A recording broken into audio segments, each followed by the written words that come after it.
Continuamos con nuestra serie Eres Amado. Voltea al que está a tu lado y dile, eres amado. Si es una dama, dígale, eres amada. Y la semana pasada estuvimos hablando del primer tema, primer principio de nuestra serie, Dios te ama. Qué hermosa expresión y qué hermoso sentimiento nosotros podemos experimentar cuando nosotros somos amados. Qué hermoso es cuando alguien te dice I love you. Yo no sé a usted, los que tenemos la experiencia de ser padre, la bendición de ser padre, pero hay unas vocecitas muy tiernas, muy indefensas, que cuando te dicen Daddy, Mami, I love you, wow, todo uno se derrite. Y cuando le dicen a uno I love you, uno puede decir, pide lo que quieras que hasta la mitad de mi cheque te doy. Pero algo que nosotros podemos experimentar no simplemente es saber que somos amados, sino ver y experimentar la acción de ser amado. Y esto es lo que hemos estado hablando. La semana pasada estuvimos hablando del amor de Dios. Dios te ama. Y vimos el versículo central en Juan 3:16 que dice, porque de tal manera amó Dios al mundo que ha dado a su Hijo unigénito para que todo aquel que en él crea no se pierda, mas tenga vida eterna. ¿Por qué Dios te amó? Porque nos encontrábamos perdidos rumbo y dirección al castigo eterno. Como seres humanos, cada uno de nosotros y cada ser humano, cuando nace en esta tierra y nace a esta vida, nace siendo pecador. A nuestros niños no les enseñamos mentir, ellos aprenden. Y nuestra naturaleza nos conduce al castigo eterno, pero no es lo que Dios quiere para nosotros. Por eso Juan 3:16, estas palabras vienen del mismo Señor Jesucristo. Estas mismas palabras el Señor Jesucristo nos dice, yo te amo. Y qué hermosa bendición el poder experimentar el amor de Dios. Pero Jesucristo no solamente se limitó a decirnos que nos amaba, sino que Él también demostró ese amor. Y eso es lo que vamos a estar viendo el día de hoy. Y el segundo punto es, en nuestra serie, Jesús murió por ti. No solamente Él te dice yo te amo, no solamente Él nos dice yo amo la humanidad, yo amo al mundo, pero te voy a demostrar cuánto yo te amo. Y la Escritura nos hace referencia, Pablo, en 1 Corintios capítulo 15, versículo 3 y 4, cuando habla a la iglesia de Corinto, le dice, porque primeramente os he enseñado lo que asimismo recibí. Está hablando del amor de Cristo. Está hablando del evangelio de Jesucristo. Que Cristo murió por nuestros pecados. Cristo no murió en una cruz para que tú lo traigas colgado en tu cuello.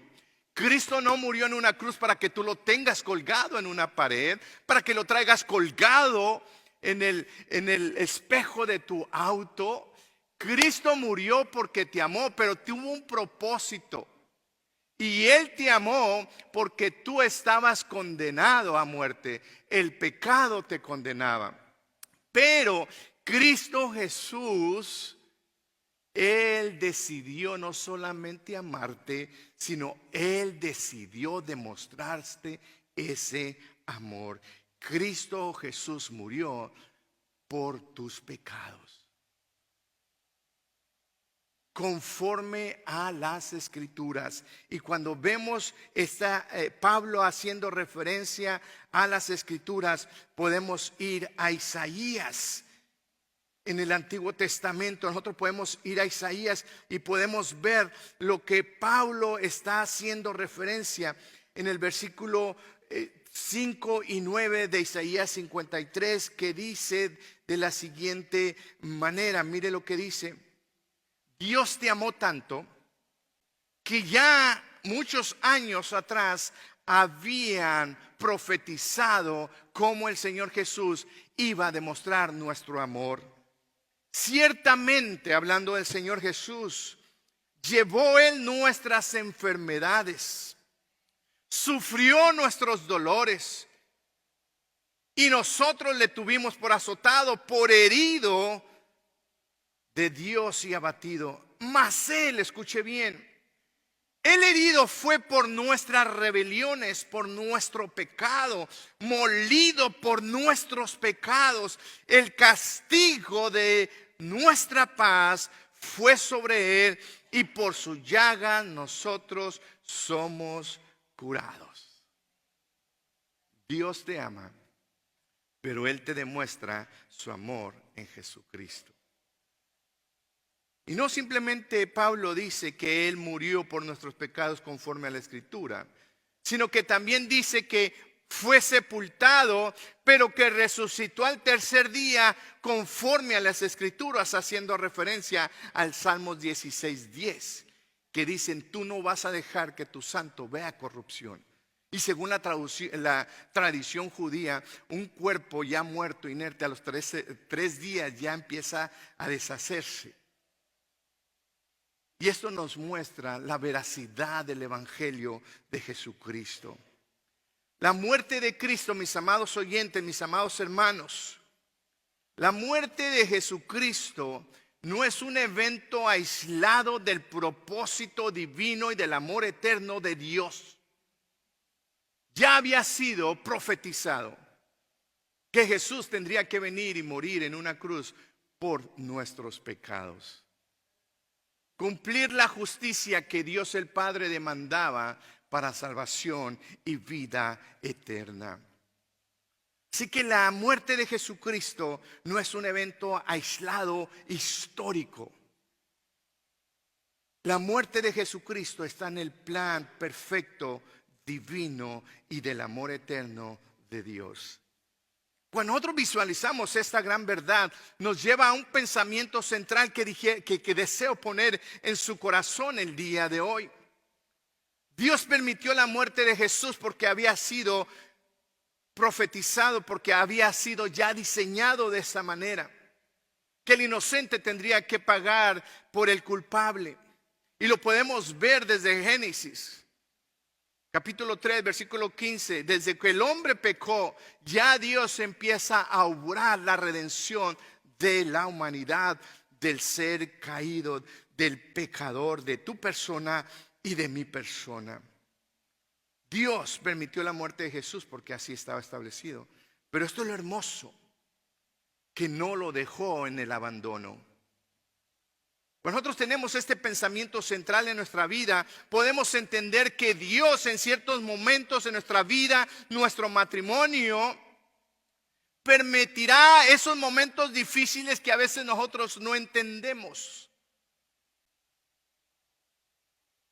Pero gracias a Dios, que si nosotros estamos en Cristo Jesús, hemos confesado a Jesús como el Salvador de nuestras vidas, tenemos la seguridad y la confianza que Él está con nosotros. Bien, vivimos como hispanos, como latinos, en tiempos de incertidumbre. Y muchas veces nosotros vivimos en temor porque nosotros somos responsables de lo que nosotros escuchamos y vemos. Y yo escuché a una persona que dijo: tú no eres un bote de basura para que dejes entrar basura a tu corazón y a tu mente. Los que somos hijos de Dios nos alimentamos, nuestro oído se alimenta de la palabra del Señor. Nuestro oído se alimenta de la voz de Dios en las Escrituras. Y cuando nosotros somos alimentados de ellos, entonces nosotros tenemos fortaleza y seguridad. Y tal vez nosotros podemos estar en esa situación donde no nos sentimos amenazados por las circunstancias, pero tú necesitas tener la gracia, la sabiduría y el amor de Dios para que tus palabras sean de gracia y favor hacia los demás. Así que, teniendo esto en mente, si Cristo Jesús sufrió padecimiento, igualmente nosotros como hijos de Dios, como creyentes, vamos a sufrir en este mundo caído, pero tenemos la esperanza de que Dios está con nosotros. Y siempre recuerda que Dios en su tiempo dará vida, dará fortaleza y te levantará y saldrás nuevamente, tal vez de esa tumba vacía, fría. Tal vez pueda hacerse llamada esta tumba una situación de dolor, de desesperación, de adversidad.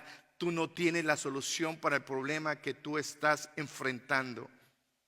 Pero si Cristo está contigo, Él te dará la gracia, la sabiduría y podrá limpiar tu mente, tu visión y podrás ver la perfecta voluntad de Dios obrando a su vida. Gloria a Dios porque su voluntad es perfecta. Pero escucha bien, también es su tiempo. Muchas veces nosotros hablamos de la voluntad de Dios, pero no queremos someternos al tiempo de Dios. La voluntad de Dios es buena, perfecta y agradable, de acuerdo a Romanos, pero tenemos que esperar el tiempo de Dios para que sea buena, perfecta y agradable. Muchas veces nosotros queremos vivir la voluntad perfecta de Dios, buena y agradable, en nuestro tiempo. Así que si el día de hoy, mis amados hermanos, mis amados oyentes, tú estás pasando alguna dificultad, déjame decirte que Cristo Jesús murió y resucitó para darnos a saber que Él tiene poder para dar vida aún donde no hay vida. Dar esperanza donde no hay esperanza. Y aún, mis amados hermanos, aún al peor enemigo del ser humano, que es la muerte, aún para ello el Señor Jesucristo tiene respuesta. Él venció la muerte para que usted y yo, como hijos de Dios, cuando muramos físicamente, resucitemos y viviramos una eternidad con Él. Cristo murió en una cruz por amor a ti, por tus pecados, para que cuando tú mueras, vayas igualmente a la morada celestial juntamente con Él. La muerte de Jesús no es religión, no es tradición. La muerte de Jesús es la garantía para tu salvación y tu eternidad. Como pastor me he enfrentado a muchas experiencias de personas que dicen: yo no necesito de Dios, eso no es para mí. Joven, maybe you think you have the whole life. Let me tell you, you don't know about tomorrow. Tú puedes decir, eres adulto, lo voy a pensar más adelante, tengo que enfocarme en mis negocios, tengo que hacer, you never know.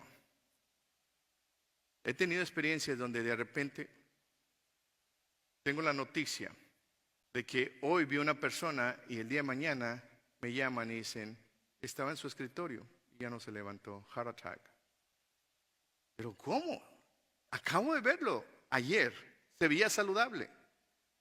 Pero la vida es así. Bueno, déjame decirte que aún a ese peor enemigo, Jesucristo ya nos dio la victoria.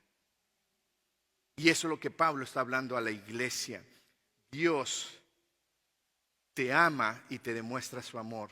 ¿Qué aprendemos? ¿Qué enseñanza recibimos de ello? Bien práctico, bien sencillo, amada familia Fora en español. La muerte y resurrección de Cristo son la base de nuestra fe. Jesús pagó el precio de nuestro pecado para darnos acceso a la salvación. Este acontecimiento bíblico y histórico, el apóstol Pablo lo presenta de la siguiente manera, y vamos a verlo rápidamente. Esta escritura, mis amados hermanos, que Cristo Jesús vino, murió en una cruz por nuestros pecados, que fue sepultado, que resucitó al tercer día, esa es nuestra esperanza. Ese es el mensaje de proclamación que tiene la iglesia de Cristo por todo el tiempo y las edades. La muerte y resurrección de Jesucristo es la base y el fundamento de nuestra fe.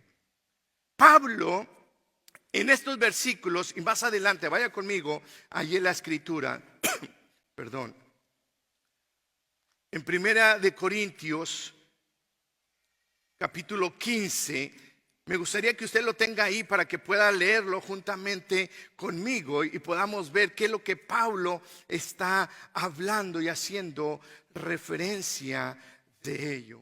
Dice, no solamente Pablo se limita a hablar del fundamento de nuestra fe y de nuestra esperanza, que es Cristo Jesús, sino que Pablo habla de una experiencia personal.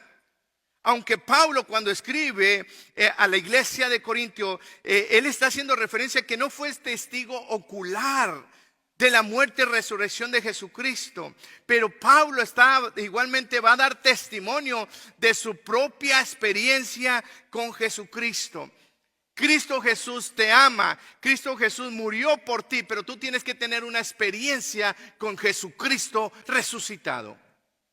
Jesucristo no simplemente murió en una cruz, fue sepultado, resucitó al tercer día. No, Él desea que cada uno de nosotros podamos tener esa experiencia con Él. Pablo habla de esta hermosa experiencia. Mire lo que dice ahí en el versículo 8. Él dice, y al último de todos, como un abortivo, se me apareció a mí.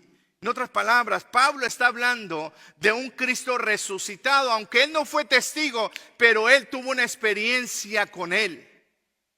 Él tuvo un diálogo no muy grato con Dios, con el Señor Jesucristo, cuando el Señor Jesucristo lo refuta y le dice, Saulo, Saulo, ¿por qué me persigues? Perseguía a la iglesia, mataba a la iglesia, creyendo que estaba agradando a Dios.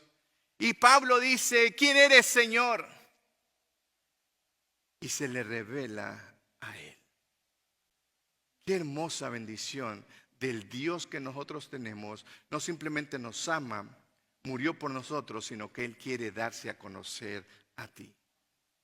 Yo deseo conocer más a Dios. Yo no sé usted qué tanta magnitud desea conocer a Dios. Y la única manera que usted y yo vamos a conocer a Dios es a través de la Escritura. Pablo habla de una experiencia personal, pero no simplemente habla de su experiencia personal, sino también Pablo menciona los testigos oculares de la verdad de nuestra fe. De acuerdo a versículos anteriores, podemos verlo en el versículo 5 en adelante. Dice, Cristo Jesús resucitó.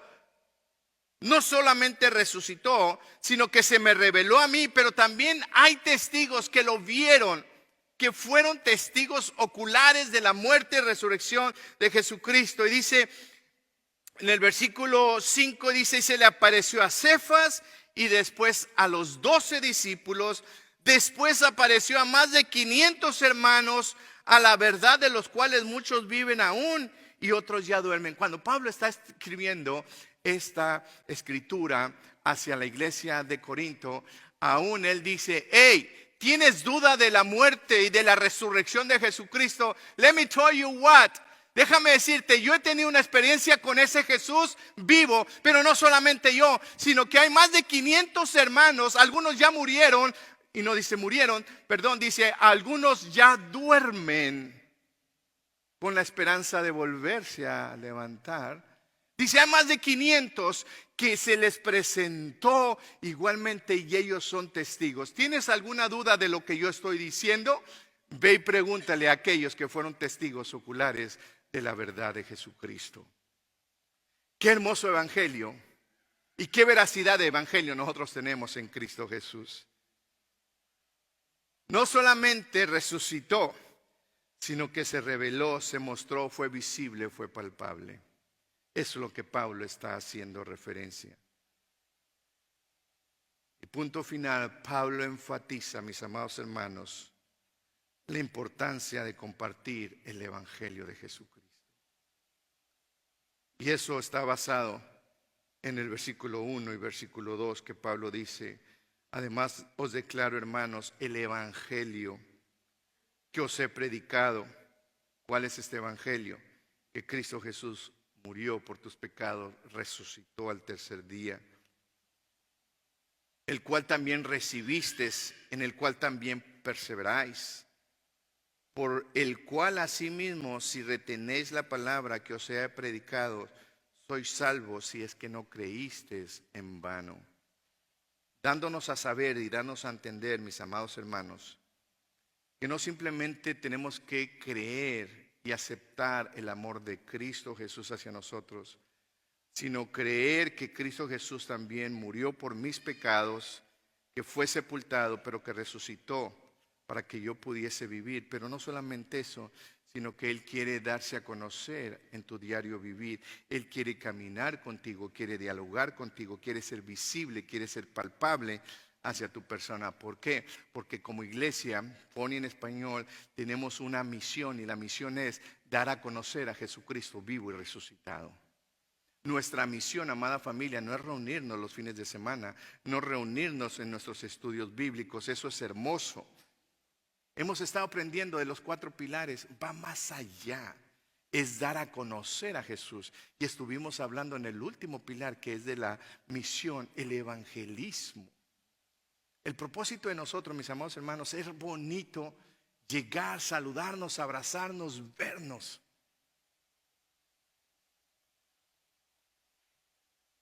Es más allá. Es que diariamente nosotros podamos vivir con Jesús. Que nuestros hogares estén llenos de la presencia de Jesús. Que la relación conyugal esté si podemos llamarlo así, la dinámica de nuestro matrimonio sea guiada por la presencia de la persona de Jesús. Que en tu trabajo, la dinámica de tu desarrollo laboral, igualmente en cualquier área de tu trabajo secular, sea motivada por la presencia de Jesucristo. Hay una gran diferencia. Quiere revelarse a nosotros. Esto es lo que Pablo le está diciendo a la iglesia. ¿Cómo lo aplicamos el día de hoy, mis amados hermanos? Yo quiero que usted el día de hoy tómese un tiempo y agradezca a Jesús por su sacrificio. Yo no sé si usted algún día le ha agradecido al Señor por su sacrificio en la cruz del Calvario. Dile al Señor Jesús, gracias por tu sacrificio. Te invito a que ores, medites por un momento y agradece al Señor por la muerte y la resurrección que Él significa para ti. Medita, ¿qué significa la muerte de Jesús para ti? ¿Religión, tradición? Medita ahí en tu corazón. ¿Qué significa que Jesús haya muerto en la cruz? ¿Tiene valor para tu vida? ¿Tiene valor para tu matrimonio, para tu familia? Agradece a Jesús por la salvación que Él ya te ha provisto. Y preguntas a reflexión el día de hoy. ¿Cómo te hace sentir saber que Jesús murió por ti? ¿Te hace valioso, valiosa? ¿Te sientes avergonzada, avergonzado? El hecho de decir, oh, yo soy cristiano, que no se den cuenta mis amigos, mis conocidos que soy cristiano. ¿Me avergüenza ser hijo de Dios? ¿Te avergüenza que Jesús vino y murió en una cruz y resucitó? Déjame decirte, a mí no me avergüenza. Me siento orgulloso de tener un Dios vivo y verdadero que ha vencido los peores enemigos que cada uno de los seres humanos enfrentaremos. La segunda pregunta es, en reflexión, ¿cómo puedes vivir de manera que refleje la gratitud por su sacrificio? Habrá que tener que cambiar la manera como tú hablas, de cómo tú conduces tu vida, tu matrimonio, tu familia, tu negocio, para dar a saber de que crees en un evangelio de un Cristo que fue crucificado, que fue sepultado, pero que resucitó. ¿Podrás vivir tú de una manera que refleje que Jesús vive en tu corazón? En tus celebraciones como familia, ¿se puede ver a Jesús en tu vida, en lo que realizas? Y el último, oremos para que Dios nos ayude a vivir por Él. Si nosotros en medio de todas estas incertidumbres aprendiésemos a vivir para Él y por Él, las cosas fuesen diferentes. Ahí donde tú estás, inclina tu rostro, cierra tus ojos y dile al Señor Jesús, dile, Señor, gracias por amarme, gracias por perdonarme, gracias por demostrar tu amor en la cruz del Calvario, gracias por resucitar por mí y darme vida a mí también. Ahora ayúdame para vivir para ti. Ayúdame a vivir para ti, solamente para ti. Señor Jesús, gracias